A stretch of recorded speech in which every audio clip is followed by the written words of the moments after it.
사람의 첫인상을 판단하는 데 걸리는 시간은 평균 3초 정도 걸린다고 하지요.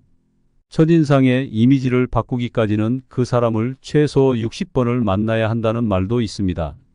옷이 날개다라는 속담이 있듯이 옷차림을 보고 사람을 평가할 수는 없지만 외모가 허름하면 인생에 실패한 사람이나 품격이 떨어져 보이는 것으로 여기는 것은 곧 옷차림이 좋으면 사람이 돋보인다는 말이기도 할 텐입니다. 이왕이면 다홍치마라는 말도 있듯이요. 오늘은 그래서 미리 알고 고치면 막을 수 있는 가난을 부르는 옷차림과 나이 들어서 재물운을 부르는 옷차림에 대해서 알려드릴까 합니다. 구독, 좋아요 부탁드립니다. 우리나라에서는 삶의 기본 요소에서 의, 식주를 순서로 하고 있지만 중국에서는 식주이라 하는 것을 봐도 우리나라 사람들은 한 끼 굶더라도 의복에 더 신경을 쓴다는 것을 알 수 있지요. 우리는 누구나 중년을 넘어 노년이 되어도 여성들은 언제나 날씬해 보이고 싶고 아름다운 여성이고 싶어 합니다. 그래서 여성들을 위한 화장품이나 옷은 계절과 함께 민감하게 유행을 만들어가지요. 그에 비해 남성들은 매력적인 옷보다는 활동이 자유롭고 단정한 옷차림을 선호하는 편일 텐입니다. 요즘 거리에서나 지하철, 공공장소에서도 시니어들의 복장은 비슷하더군요. 등산복이 대표적인 외출복으로 자리 잡았고 색상도 알록달록 모양도 다양합니다. 몸에 맞고 편하면 되지 이 나이에 무슨 멋을 낼 것인가 하고 구두가 아닌 운동화를 신고 머리가 희끗희끗한데 운동모자를 쓴 사람, 캡모자 등을 쓰고 거리를 활보하고 있는 모습들을 흔히 볼 수 있을 텐데요. 저 역시도 정년퇴직 후 지금껏 특별한 만남이나 애경사가 아니면 양복을 입지 않고 등산복이나 잠바 차림으로 외출을 하는 경우가 많습니다. 우리나라는 전통 한복이 있으나 명절이나 특별한 날에 가끔 입으며 개량 한복을 만들어 입기도 하였는데요. 세월이 지나가고 시대가 바뀌면서 사람들이 즐겨 입는 옷들도 많이 바뀌었습니다. 젊은이들이야 옷차림이 아무렇게나 해도 젊음 그 자체가 아름답기 때문에 어딜 가도 어색함이 묻혀버리지만 시니어들은 다릅니다. 얼굴과 몸매에 잘 어울리는 색상의 옷감으로 보는 사람으로 하여금 단정하고 멋진 모습의 옷차림을 한다는 것은 쉬운 일이 아닐 것입니다. 때로는 청바지와 티셔츠를 즐겨 입는 사람이 되는 것도 좋습니다. 자기 혼자만의 멋을 위해 선글라스와 모자는 세련된 이미지를 연출하는 효과를 볼 수 있지요. 선진국일수록 패션에 대한 감각이 대단하더군요. 가까운 일본의 경우 시니어들을 위한 상품이 많다고 합니다. 백화점 옷매장이나 양복점에서도 시니어들이 젊은 세대와 마찬가지로 활동성과 개성을 중시하는 경향이 강하다며 과거와 달리 대담한 색상을 선택하는 고객이 많아져서 앞으로 옷차림에 대한 중요성을 인정하고 멋지게 입는 시니어들이 늘어나고 있다고 하지요. 옛말에 나이 40이면 자신의 얼굴에 책임을 져야 한다는 말이 있습니다. 이는 외모뿐만 아니라 옷차림도 해당된다고 생각하는데요. 누군가에게서 오늘따라 예뻐 보인다던가 멋있어 보인다던가 라는 말을 들으면 하루가 기분이 좋으셨던 경험을 하신 적이 있던가요? 그러면 더욱 자신감이 생기지요. 외모의 단정함 속에서 믿음을 주고 신뢰를 얻게 되면 안 풀릴 일도 풀리는 쪽으로 기울게 됩니다.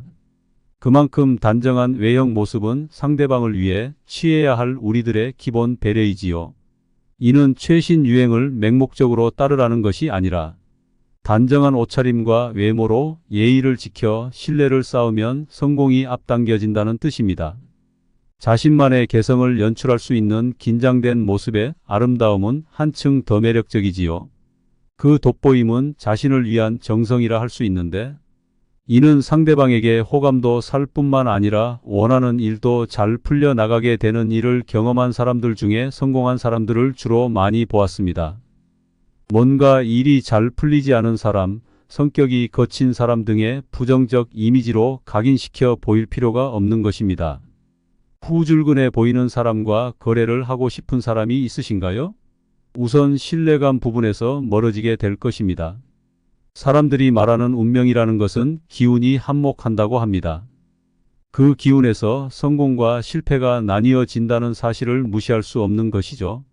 생각하면서 더불어 사는 우리의 모습들은 상대방이 있어 나의 거울이 되고 나 또한 상대방의 거울이 되어야 합니다. 반면교사를 통해 도처에 스승이 있다는 고사성어에서도 허물을 탓하기 이전에 그들을 보고 자신의 허물들을 고쳐 나간다는 것처럼 다른 이의 모습에서 나를 돌아보도록 해야 합니다. 나 자신의 자신감과 당당한 업그레이드를 위해서도 옷차림과 외모에 긴장감을 가져보세요. 제가 나이 들수록 귀티나는 사람들의 공통점에 대해서 간략히 소개해 드릴게요. 첫 번째는 깔끔하고 단정합니다. 귀티나는 사람은 외모와 옷차림이 깔끔하고 단정하지요. 비싼 옷이나 명품을 걸치지 않아도 귀티나는 사람은 은은하게 빛이 납니다. 비싼 명품이나 보석을 걸쳐 풍기는 화려함과는 전혀 다른 은은한 고급스러움입니다. 사람이 깨끗하고 맑아 보이기 때문에 빛이 나고 자연스럽게 호감이 생기는데요. 그리고 때와 장소에 맞게 옷을 입더라고요. 상견례나 결혼식, 명절 등 어느 정도 격식을 갖추어야 하는 자리에 색이 바랜 셔츠나 보풀이 일어나 지저분해 보이는 옷을 입고 간다면 귀티와는 멀어 보일 것입니다. 인간은 시각적 동물이기 때문에 외모로부터 받아들이는 정보가 많은 부분을 차지합니다. 매일 청결하게 씻은 몸과 깨끗하게 세척한 옷, 건강한 신체, 이러한 모습들이 바로 귀티의 시작입니다. 깔끔하고 정돈된 외모, 단정한 옷차림은 귀티가 나는데 도움을 주는 기본 원칙입니다. 다음으로는 부드러운 말투를 사용합니다. 언행은 인생을 결정짓는 중요한 요소 중 하나인데요. 평소에 내뱉는 말 한마디, 사소한 행동 하나하나가 그 사람의 마음가짐과 태도를 반영하며 때로는 그 사람이 어떤 사람인지 판단할 수 있는 중요한 근거가 되기도 합니다. 가벼운 말이나 예의 없는 행동은 듣는 이와 보는 이에게 불쾌감을 줄 뿐만 아니라 자신의 품위를 낮추는 행위입니다. 사람은 완벽하지 않기 때문에 언행에 있어서 실수를 범할 수는 있지만 그러한 언행이 지속된다면 자신은 물론이며 주변 사람들과의 관계마저 파멸의 길로 이끌 것입니다. 예를 들어 내가 친구들과 식당에 갔습니다. 그런데 그 식당에서 일하는 종업원이 나보다 어리다는 이유로 내 친구가 그 종업원에게 반말하거나 어투를 거칠게 하면 이것은 정말 무리한 행동입니다. 이런 행동을 일삼는 분들은 이 친구들이 내 자식 같아서 그랬다. 너무 친근하게 느껴져서 나도 모르게 그런 행동을 했다. 라며 자신을 변호합니다. 그런데 가까운 사이일수록 더 예의를 지켜야 한다는 것을 아시나요? 내가 편하다고 상대방도 나를 편하게 느낄 거라고 생각하는 건 큰 오산입니다. 귀티 나는 사람들은 자신보다 한참 어린 종업원을 마주하면 부드러운 말투를 사용해서 상대방의 기분을 상하지 않게 하고 동시에 나는 당신을 존중하고 배려하는 마음을 가지고 있다는 것을 표현합니다. 가는 말이 고와야 오는 말이 곱다는 속담이 있습니다. 내가 이런 말투를 사용하면 종업원은 이런 말투에 크게 감사함을 느끼게 된답니다. 이처럼 부드러운 말투를 사용하면 상대방의 말뿐만 아니라 당신에게 도움이 되는 큰 변화가 있을 것입니다. 한번 생각해 보세요. 부드러운 말투를 사용하는 사람과 대화하면 대화가 원활하게 잘 이어졌다고 생각하시지 않으신가요? 이것은 단순한 대화를 넘어서 서로의 호감이 증진되고 신뢰를 쌓는 데 정말 많은 도움이 됩니다. 그런데 반대로 공격적인 말투를 사용하는 사람과 대화하면 어떤가요? 이런 사람과 대화하게 되면 짧은 시간만 대화해도 대화 분위기를 어둡게 만들고 상대방이 반감을 품게 만듭니다. 이런 마음을 가지고 있으면 그 사람이 아무리 진실을 말하더라도 믿지 않게 되는 경향이 있습니다. 부드러운 말투를 사용하는 게 굉장히 어려우리라 생각하시는 분들이 꽤 많습니다. 그런데 공격적인 말투와 부드러운 말투가 정말 한 끗 차이라는 사실을 알고 계신가요? 이런 좋은 말을 많이 하고 들을수록 더 행복한 인생을 살 수 있는 것입니다. 말을 뱉기 전에 항상 충분히 생각하는 습관을 길러야 합니다. 이것이 조금 어렵게 느껴진다면 내가 지금 하려는 말을 상대방에게 들었다면 내 기분은 어땠을까? 라고 처지 바꿔 생각해 보는 것은 정말 큰 도움이 됩니다. 내가 실수로 공격적인 말투를 사용했다면 그 실수를 인정하고 곧바로 부드러운 말을 해야 합니다. 그렇게 되면 이 사람이 원래 이런 사람이 아닌데 실수했구나 하며 그 실수를 수긍할 수 있는 것입니다. 부드러운 말투는 우리의 인생을 풍요롭게 만드는 근원입니다. 마지막으로는 귀티나는 사람은 차분하고 여유롭습니다. 귀티나는 사람은 평소 말이나 행동이 차분합니다. 너무 빠르거나 느리지 않습니다.